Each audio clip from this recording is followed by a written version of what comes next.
And welcome to Catch a Pass or Not. I'm Chris Hansen. This is 26-year-old Dez Bryant, or Dez Bryant 88. He thinks he's here to make a catch. But what he doesn't know is that David Coleman, the NFL director of officiating, is watching his every move thanks to hidden cameras. He's going in for the catch. Be prepared to move in.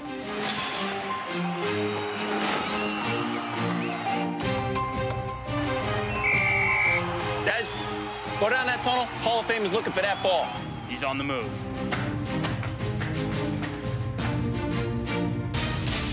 Hey, yo, man, I thought this was supposed to be the Hall of Fame, man. Hall of Fame? More like Hall of Shame.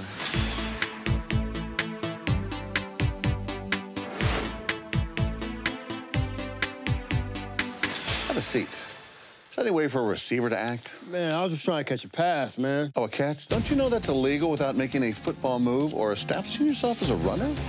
Man, I never heard of that rule before. That's what everybody says, Dez Bryant 88. Do you know who I am? I'm Chris Hansen, and this is to Catch a Pass or Not. It looks like he finally established himself a runner, as he ran from our cameras, but he couldn't run from the box score, which starts right now. I don't know a lot about sports, but I can drink a lot of beer. My motto is simple: C's get degrees. Need a long, inappropriate hug? I'm your man. I think I'm smarter than you. Because I probably am. Howard Coward for box score. Hello and welcome to Box Score. I'm Brock in Los Angeles. They are the Danets in Milford, Connecticut. There was a topic that took over a good chunk of the show, and that was Dez Bryant's rant against the media after the Cowboys practice on Thursday. Now, we don't know all the facts on this one. Paulie, what's the show's job when you don't have all the pieces to the puzzle on a story like this? Oh, just talk about it haphazardly and not interview anyone involved in the situation. No, you know, it's great to have all the facts, but it's rare that you could ever have all the facts. But you definitely, the first thing we did when we saw the story, when Fritzy sent it out, is call for the three principals involved. We called the Cowboys, we called John Jacques Taylor, called Robert Klemko, and there was, I think Tim Collishaw may have been there. And we called all of them immediately. So that's how you always start. I mean, that's journalism 101. But it was great today. Today went really fast, and I thought so because it was a natural argument on air. We didn't script this, we don't script anything, but it never got hot in the pre-show. It kind of simmered in the pre-show, and then it kind of got hot during the show, and it was very natural. Everyone had kind of a different opinion. All right, well, you had Robert Klemko, who was in the Cowboys locker room on Thursday, came on the DP show here on Friday, and talked about being in the middle of the fray between Dez and a local columnist. I thought to myself, well, this is pretty newsworthy. So I tweeted it. Dan, literally a minute later, he's looking at his phone at his locker, and he looks up in the middle of a Jason Witten interview, and he goes, "Who's Robert Klemko?" So I walk over, I raise my hand, and he gets in my face like, "What the F are you doing? If you're going to report something, report it right. Report the whole thing. Don't single me out like that." That's the expletive I'd be talking about right there. And then he's like, "Why didn't you report that Jacques called Devin N-word?" So I said, "Because I didn't hear him say that, Dez." Dude, he did such a good job of taking you right inside the locker room and went like step by step, like, okay, this is what happened with, who's Robert Klemko? Like, and you know, that sinking feeling of being like, oh crap, that's me. Hey, I'm the guy who tweeted that, and really like set this thing, it just like went nuclear after that. What if the whole media pulled an I am Spartacus and everyone is up and I'm Robert Klemko. I am Robert Klemko. I am Robert Klemko. As a stand. That'd be awesome. McLovin, is Dez doing his job well enough to be scrapping with columnists?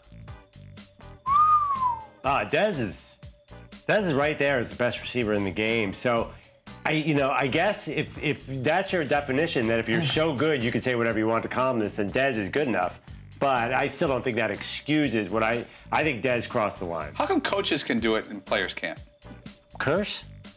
Well, I mean, we're big people. Curses don't mean you didn't kill anybody. He didn't grab anybody. He didn't make any. Well, a coach can't accuse a reporter of using a racial slur if he didn't. Well, it's funny that nobody believes Dez Bryant.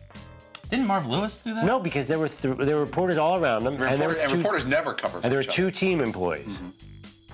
Mm-hmm. Oh, come on! I mean, you don't think? I think if he had used Jean-Jacques probably knew there were mics everywhere. It could have gotten picked up. Yeah, I would tend to believe, since so many people denied it and the team was right there, that there was no racial slur. It is interesting. I would think there was a heat of argument and things were misheard, and which happens all the time. Yeah. Or missaid. Maybe he did say a word like that. It seems like coaches get away with that jab at reporters a lot more than players can. I see what you're saying. Yeah, that I agree with. Like Belichick, I've seen him dress down reporters. It's ugly. Nick Saban did the other day. We thought it was fun. Yeah, some guy asked a question. He goes, I already dressed that 15 minutes ago. Why don't you go to the PR? And not only dressing that, even like I've seen him do that. Even when coaches throw tantrums. And they're older and they have more experience, and their job, as much as anything, is to be the face of the franchise in the media. Dez Bryant's half of Nick Saban's age. And when he loses it a bit, he gets picked apart. But Nick Saban's like, oh, look at Saban just busting that reporter's chops. Yeah. Interesting. Fritz, you've worked in lots of markets. What's the craziest locker room situation you've ever witnessed? I didn't have the pleasure of seeing a major meltdown face-to-face. I also think of the Calipari-Cheney press conference that was very awkward. I know I got dissed once on a much smaller scale, not that anyone cared, but it was one of the first times I had recently got a Dodgers credential when I moved out to LA, and I was watching batting practice, and Cal Daniels was up. I think I've told these guys the story, and I'm in front of a bunch of reporters. People have covered the team many more years than I have. Were you working or just there? I was working for a new radio station, but I didn't have to be there. I was there because I was all excited that I'm part of this new station, and you got a Dodger credential, so I decided to go to Dodger Stadium and see batting practice. And I happened to yell out to Cal Daniels once he was done with batting practice, "Hey, Cal, so you ready for the season?" Or something really corny and ridiculous like that. And he gave me a look and he goes, "Nope." And then he kept walking, and there was a couple little giggles and a major embarrassment. I felt my face getting very. And you had no recording equipment, right? No, I wasn't trying to get. I didn't have a pad. I wasn't like doing a story. I just wanted to say something, and I was just, wow, I got a Dodger credential. So you ready for the season, Cal? Nope. We should have Cal Daniels on. I love him. He's become one of my top 10 favorite ball players. Totally humiliated. Nope. I felt like I had to give my Dodger credential back to the media relations staff. Been there, brother. Been there. I would never in a million years be like, oh, I'm gonna talk to one of these guys. I'm gonna say like, hey, are you ready? Like, I would sit in a corner. I wouldn't. But I'd be sitting right next to you. I didn't even have a legitimate It's the scariest thing in the world, dude. Yeah. You know who I got dressed down by? Larry Johnson, and he's 6'7", 250 pounds, and he saw that I was nervous, and he would pick out, if he saw someone nervous in the media crowd, he would pick me out, hey, what you doing here? Well, why do you think you belong here? You don't look like you belong here. Sorry, Mr. Grandmama. Sorry, Mr. Grandmama. Do you think you're going to have a good season? Nope. So bad. Please don't beat me up, Grandmama. All right, coming up after this, it is the T-Mobile himself, Tyrod Taylor. Hey, thinking of getting mobile? Hop into the cab of a Ram 1500 Eco Diesel. Oh, this bad boy can climb a hill, haul a trailer, and always moves the sticks. Get more facts at ramtrucks.com. Guts, glory, Ram.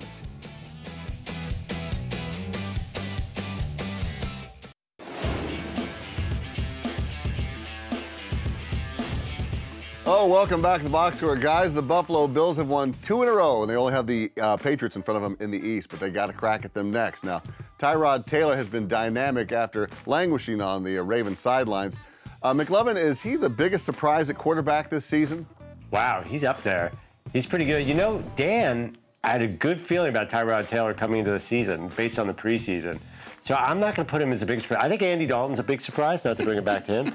I don't think anyone saw an MVP caliber season. Let's see. Can I work in a Walter Payton quote real quick? I think Blaine Gabbert's a big surprise that he won his opening round.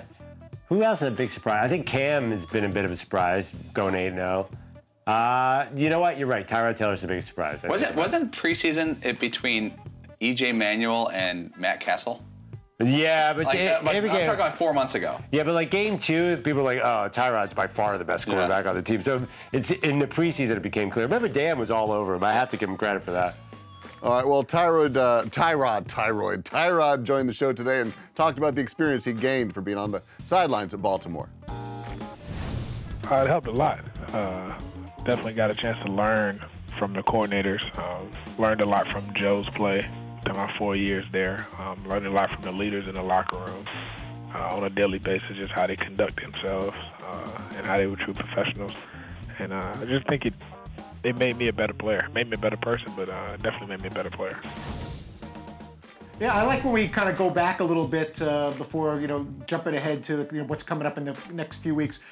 Sitting on the bench, we had asked him also about his Super Bowl ring and if he wears that. And sounds like, since he was a backup to Flacco, he isn't really comfortable ever wearing that. And his mom's got it in the house somewhere. But, it's tough, as you could imagine, sitting on with your clipboard and not getting a chance to play. But, I thought he was really honest there talking about what he, watching Joe Flacco and watching the offense. And even though I'm sure he would have rather been playing, to take some notes and so that when his time came, he'd be able to take some of those pointers and bring it to the table. Do you guys ever sit on the bench playing sports and get angry? I definitely all the time. Yeah. I remember. Is there a moment? There was a moment in Little League where I left Karis Schlesinger's bat mitzvah early to rush back to a game, and everyone's got to play at least 3 innings in a 6-inning game, and at least I felt I was one of the better players, and I guess the coach was testing me because maybe I threw some kind of fit the couple of games beforehand because I didn't play the whole game. Maybe. And I ran out to can't be your fault. I ran out to first base and I'm ready to play and everything, and then when I came back in after the little pregame warm-up, he said, have a seat, we'll bring you in the 4th inning, you're playing a half a game today.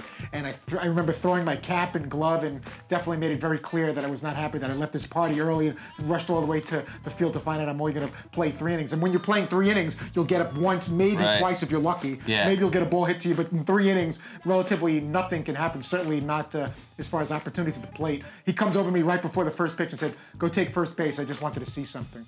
So all along, he had me playing the whole game and wanted to see. And you threw a fit, and that's what he wanted to see if you were going to be a big baby. And I fell right into the trap, and he goes, "Go take first base. I just wanted to see something." Wow. Let's bring it back from the amateur ranks back to the pro ranks. Paula, you have ocular issues, but you also love red and green, and you love critiquing other people's outfits. So finish this sentence. The jerseys last night for the Bills and Jets game were? I'd say were not awful. Now, they were a little surprising, but once I got used to them, I thought they were okay. Are you colorblind? No, not colorblind. I'm just blind in one eye. I would say that they weren't awful. I think that both teams had them, so it felt extreme. It felt like if it's the first time you watch Eastern Washington play football, you're like, whoa, that field is extreme. Then you eventually get used to it. Compared to other uniforms out there, those were not awful. Well, I'm definitely looking forward to the Jaguars morning after Thai spicy brown sauce or bad puppy brown. Right. It's just gross. All right, stick around. The quiz, it'll have you, let's see here. Oh, it'll come at you faster than cheddar across the letters.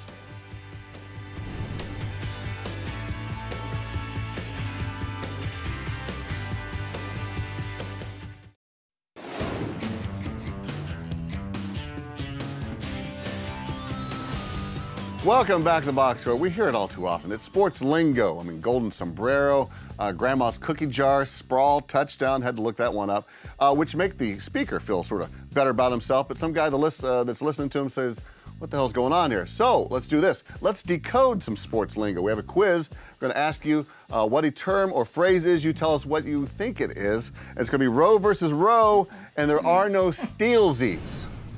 So in no steelsies? Why? I don't know. For the front row, I was just told no steelsies. Front row, in boxing, what is a beezer? B-E-E-Z-E-R? Yes, sir. Beezer.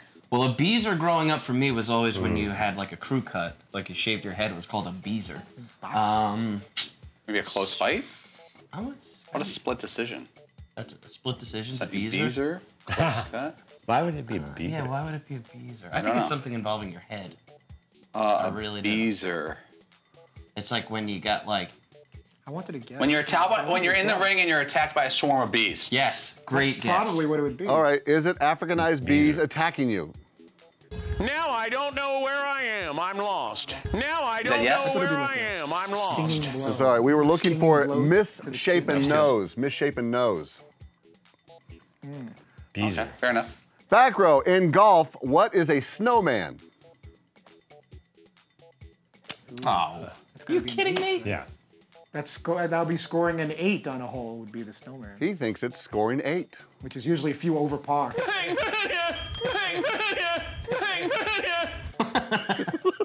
What's that? By the way, just want to let you know, Brock, and to the producer out there, we love that you concoct this segment just so you can show those clips over and over. I'm fine with that. Okay. Fine with it.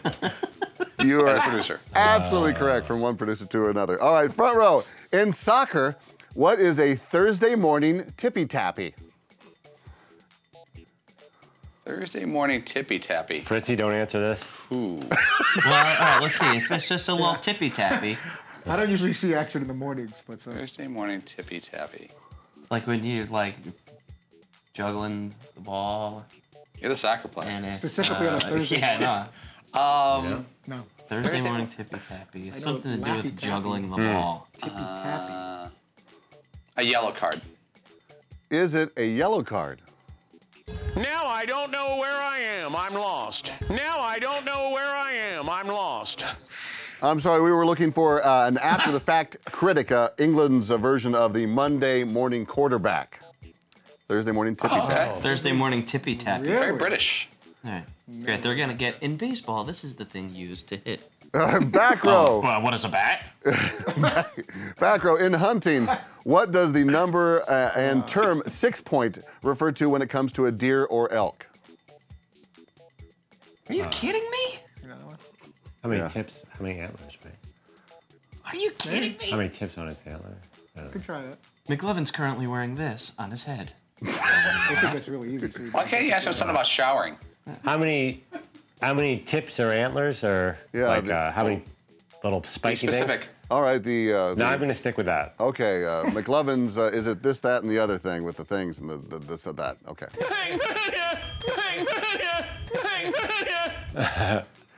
Yes, it is the antler score. A 6-point deer would have 6 points on its antler rack.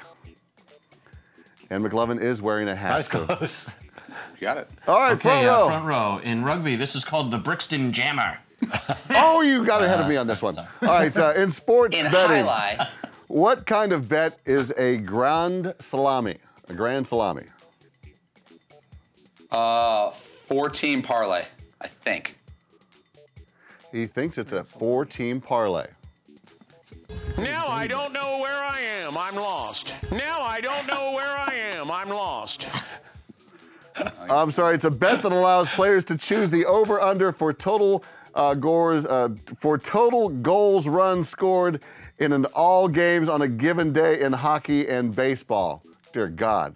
Should have known that. That's a very long. Who wouldn't know that? Right. Give us an easy one, Brock. All right, these you wear on your feet. Favorite team. Okay. And the back row, if you hear someone refer to the most dangerous lead in hockey, how big of a lead is it? The most dangerous lead in hockey is a 4 or 5 goal lead. Wouldn't it be a 1-goal lead? That's the most dangerous. Can we try to steal? Yeah, you know what? Just for pride's Maybe sake. I'm overthinking it. A 1-goal lead. We'll say a 1-goal lead. You're welcome to steal. We're gonna see how they did because we want to see the video, and then we're gonna try to guess. Okay, is the back row right? They say it's 1 goal. Now I don't know where I am. I'm lost. Now I don't know where I am. I'm lost. That's a hard one. 2-goal lead? He's holding up 2. Yes, you are correct. All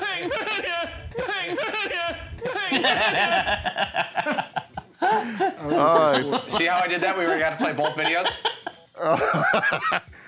That's playing and producing, but unfortunately for you guys, the back row wins. So congratulations.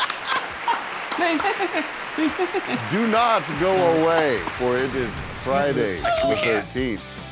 But first, this is the box row. We must take a break and remind you that the Ram Heavy Duty, with its best-in-class towing, torque, and horsepower, doesn't need one. Get more facts at ramtrucks.com. Guts, glory, Ram.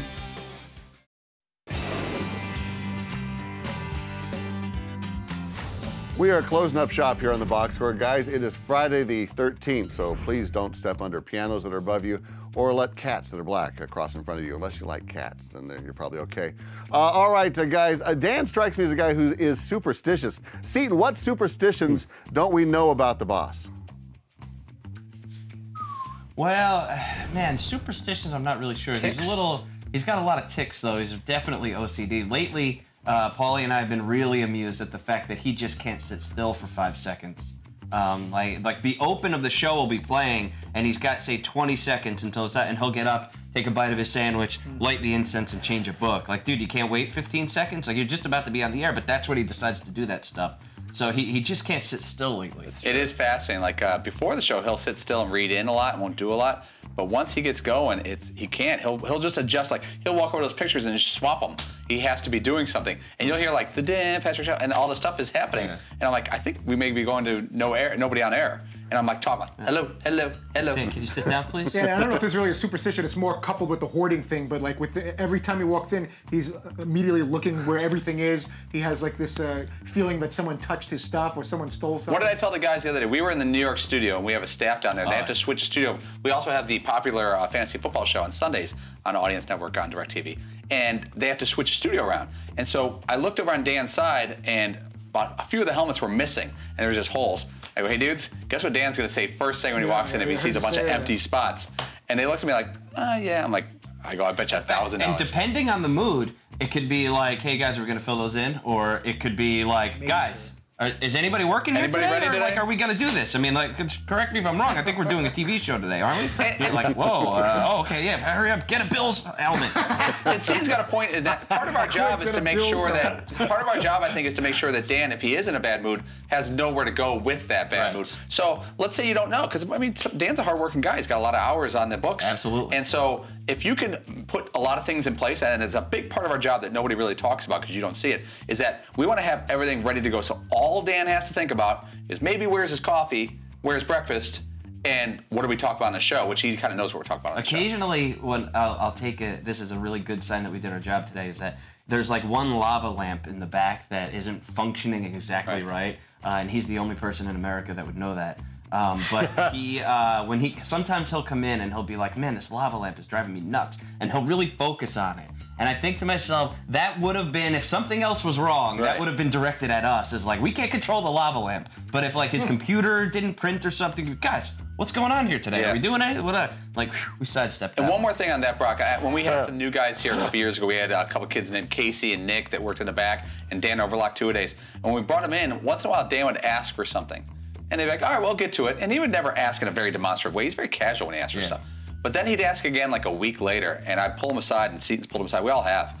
Like, hey, Dan, if Dan asks twice for something, the third time's not going to go well at all. Sometimes the second time doesn't go well at all. The point is, he, as the boss here, should not have to ask twice for anything. And sometimes we're a little loose here and there. But we know when to not be loose. And you have to tell these new guys, hey, man, you don't want that talk. And it could be the littlest thing, like, you know, I want blue pens on my desk. Can you get me some blue pens? Little thing. And then a week later, you know, I'm still working with blue pens. And then all of a sudden, blue pens could maybe cost you your job. Maybe he's not going to fire someone, but it could put you in a hole that it's tough to get out of because you just didn't get some blue pens. Blue pens. Something really simple and easy. Should have gotten the blue pens, man. Yep. Yeah, it's a death sentence. Fritzy, you're world famous for your Broncos game day gear in the name of superstition. What is the one game day superstition that you are least proud of? The one game day. I'm going to say the fact that I guess it's more playoff time than anything else, and I've jinxed my team so many times, is, that's a good look right there, is having to take out like all my Broncos stuff and then having to put everything away after a bad loss. That's the biggest superstition. When Denver's in the playoffs, I feel like everything I own has to be out in front of the TV. Did your wife help you with setup or put away? No, she actually gets very upset because she does so much around the house that she ends up having to, or at least help the process of folding it and putting it away neatly. And so you don't put away your own childish I will memorabilia? put it away, but sometimes I don't put it away fast enough, or I'm shoving things in and she likes things nice and neat, and then she'll get involved and she's like, why do you take all this stuff out knowing you're gonna have to put it all away? And more often than not, they end up losing in the playoffs and in embarrassing fashion. Now you've got to put all this stuff away after them losing 40 to 20. Are your regular season shrines different than your playoff shrines? Yes. When it's regular season, I'm serious. I didn't know that. When it's regular season, I'll maybe take out a couple things, and it's mainly just what I'm wearing, maybe a couple of knickknacks. But once whether it's a wild card game or a Super Bowl or a playoff game, championship, conference game, is the more things I feel like I take out, more blue and orange and things. I'll tell you something, Fritzy. I'm not a social media expert, but if you periscoped the process of the setup for 10 minutes, if you had someone, your son's would that be more entertaining or sad or concerning? Well, but that's all the same. It's all the same. It's all under the entertaining. But I'm telling you, I'm serious, because the Broncos look like they're going to make the playoffs. If you had your son hold up his little phone or your phone and put Periscope of you setting that up, it will crush. One year, when Denver I'd watch it. One year, Denver lost to Pittsburgh in Denver, AFC title game. Jake Plummer was. Do you remember the score? I think it was 24-21 Right. Pittsburgh. Sure. Well, Ben Roethlisberger was quarterback for the Steelers. It was I an remember AFC that title game, and Denver's at home, so you think, okay, they'll beat Pittsburgh. It'll be a Right. close game, but they'll win their home. 2005, They don't lose. yeah. Oh, and then they could have gone to Super Bowl 40 to beat the Seahawks, Right. and it didn't work out. And Jordan Possibly Bettis was beat the the big Seahawks. Detroit Super Bowl MVP. So we actually took it so far. So not only did we take a bunch of stuff out, When you say we, you mean who? Me and my son, who unfortunately would copy what I'm Who doing. doesn't really have a choice? No, we would actually make signs, like as if we were, you know how like they'll take CBS or NBC and make like, or ESPN and make words out of that. So we did like a little art project with orange and blue markers. We'd make signs as if we were at the game, holding up like signs, like CBS, like championship Broncos season, and we were making signs. In all seriousness, in the it's a bit sad, but it's also cool that you do that with your son. So there is a lot of upside to it. But still, like signed, like we're like drawing and coloring things and holding up signs. We're not in the game. I'm sure he won't be doing this when he's in his mid to late 40s. He was hysterical crying after that loss to the Colts. We don't want to get into that. Fritzy, who's on next week? We will talk to what I like to call the NASCAR, but they try to help me out by calling it NASCAR Chase for the Sprint Cup winner in Phoenix. We may hear from Luke Walton, a lot of maybes. May hear from LaDainian Tomlinson, but the only thing we know for sure. We may hear from Michael Jordan. Definite. Michael Jordan's a maybe. Anything, everything's on the table. But rumor of an in-studio Jesus Christ while we're you at know it. what? Jesus right now, Christ. Monday's pretty blank. Maybe the But, that's just more opportunities and possibilities for us. maybe the Olsen twins. Oh, I can't wait till Monday. All right, thank you guys. Have a great weekend. We're back here on Monday right here on Audience Channel 239. The podcast, of course, is available on iTunes or podcast1.com. Cheers. Happy Friday the 13th. I don't know a lot about sports, but I can drink a lot of beer. My motto is simple. C's get degrees. Need a long, inappropriate hug? I'm your man. I think I'm smarter than you because I probably am. Hey, thanks for watching the box score. Holy cow!